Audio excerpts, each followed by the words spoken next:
everybody, welcome back. If you're new here, hi, I'm Mercury. Welcome to my channel. It's my daily vlog, so whatever I'm up to is what you're gonna see.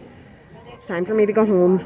I'm already through security at LAX and I'm at my gate, just waiting for my plane, taking the red eye home, so this is not gonna be exciting. Not gonna be looking out the window, gonna be sleeping on the way home, but I'll let y'all know when I get back safe and sound. Yep, going home. About that time.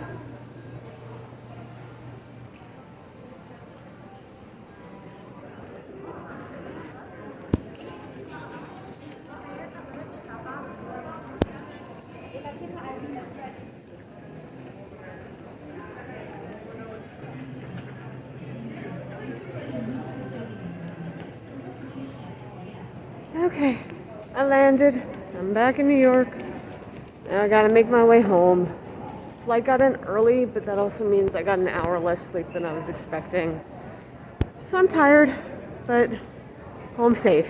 So I will talk to everybody when I get back.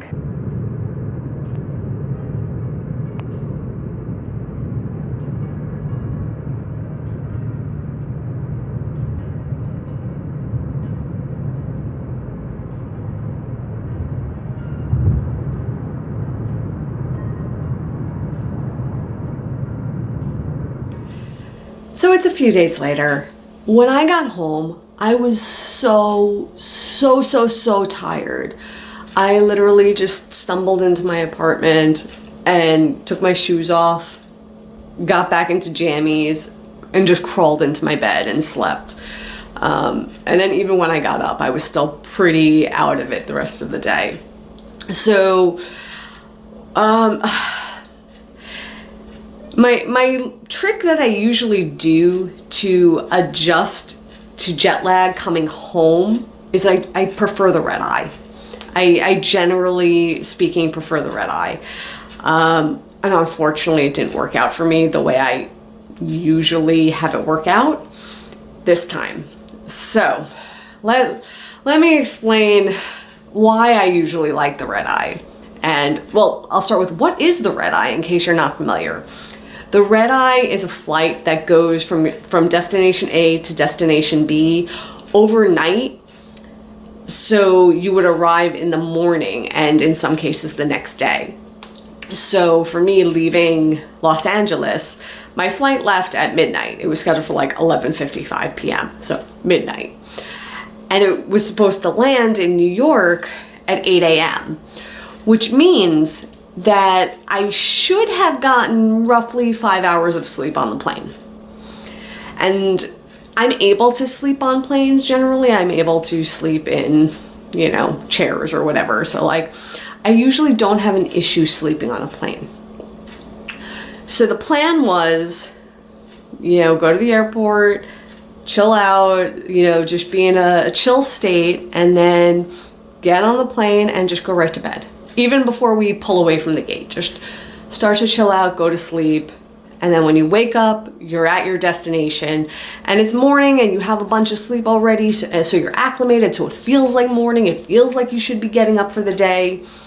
And usually that works brilliantly. And it's been very, very successful for me in the past. What I overlooked on this flight was because I booked this flight so last minute. Seat selection was very limited and I had to take an aisle seat. I didn't get a window seat. So I was like not really thinking this through, because if there's an aisle seat, there's people inside, next to you, either at the window seat or if there's a third seat, and in this case it was an aisle, a middle, and the window, that they could wake you up. So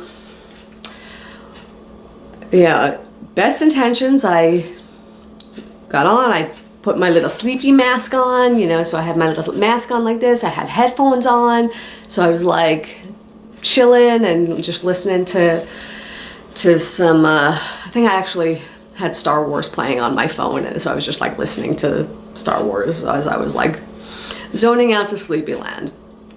And, you know, best intentions, but my seatmate to the left, who, total stranger, you know, must have thought they were doing a kindness when beverage service came through at 2 a.m.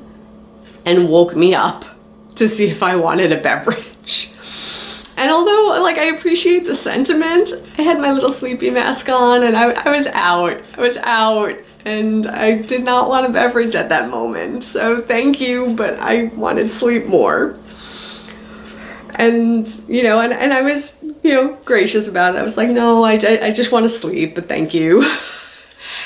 So later in the flight, you know, at that moment when I would expect someone to try to wake me up when someone needed to get up to use the restroom, instead of waking me up this time, there was an act of acrobatics where they tried to like climb over me. I don't know.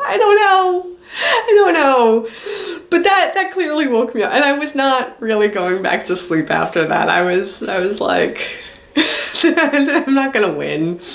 So I think at most I got like 2 hours continuous sleep and maybe an hour of interrupted sleep after.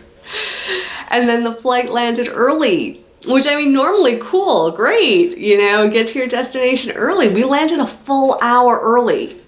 So like when you're going west to east, like sometimes you get in the jet stream and it really gives you a whoof.